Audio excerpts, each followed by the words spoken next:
О, крановой жігіттер, ассаляму алейкум. Ақтөбеден жалын сәлем дейсің ғой. Осы крановойлар молодцы ғой. Красавчик крановойлар, шашамандар. Бетон келіп жатыр, бетон құйып жатыр жігіттер, молодец. Асхат бауырым, красавчик тоже. Туфляны крандайдасы бөлек қой. Мынау Ерлан бауырым. О, крановойлар. Кейде мақтаймыз, кейде қалжындаймыз, кейде айқайлаймыз. Крановойларға рахмет, соның қалжының бәрін көтеріп жүр. Жұмыс болғасын болады, крановойлар. Реніш болмасын, кішкентай ғана өмір ғой. Ақша тапқымыз келеді. Сол себептен кейде бір айқайлақ боламыз, объем деп. Сендерге де рахмет. Әуелі Алла. Осы ата-аналарға рахмет, сендер дүниеге әкелген. И мен осы крановоймен ананы крановойға риза болдым. Отказ жоқ қой. Жас үлкен болса да біз жас бала сияқты алда арамызда қалжында ойнап жүреді. Жарайсың Ерлан брат, Асхат бауырым, красавчик, сендерге лайық қой. От души. Алла күш-қуат берсін.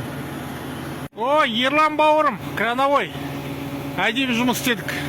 3 ай болды ма, молодец. Ағамыз о. Қалжында жақсы. Айқайластық талай. Күлдікте ойнадық та. Молодец жігіт. Болды, қайтып баратыр, краны болды же. Тек сәт сапар жолың болсын, Ерлан бауырым. Шашама, қайда жүрсің де Ақжол.